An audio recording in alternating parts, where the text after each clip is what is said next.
wala si Papa Odi. Siyempre, malungkot ako. Hindi ko nga alam minsan natutulala na lang ako kaliwat kanan kasi parang panaginip lang ang lahat. Dati magkasama kami sa ukay-ukay.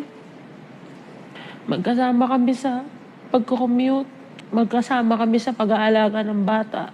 Magkasama kami sa lahat ng away, eksena. Pero at the end of the day, lagi kaming andyan para sa isa't isa. Pero ngayon, mga siguro sila.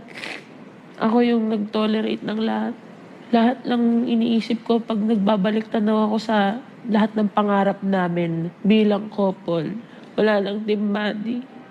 Walang Mama Marie kung walang Papa Odi, yun ang iniisip ko. Pero dati pa naman akong Mama Marie sa kanila. Pero yun lang, masakit lang kasi yan.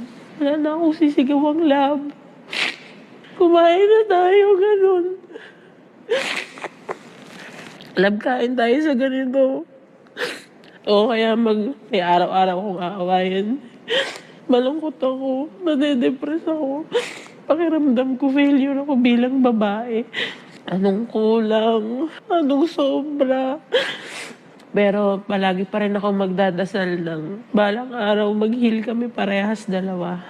Lagi ko lang titignan yung saya na memories na binigay namin sa isa't isa. Pero ang pinakamasakit, yung titingin ako lagi kay Happy at Dudong. Kay Tyronia, pakiramdam ko. Kahit sinare ko sa kanila si Papa Odi ng sandali, nabigyan ko sila ng heartbreak. Kada tatanungin ako, makikita ako ni Happy, where's Papa? Tapos lagi niya akong nire-reassure na Papa will come back. Papa hurt Mama. And I say, bye-bye, Papa. I will miss you later. I miss my Papa. And Papa go away. Masakit pero siguro time will tell na lang kung, sabi nga nila, kung kami. Mundo na lang ang magsasabi o panahon na lang magsasabi. Magfo-focus ako sa sarili ko.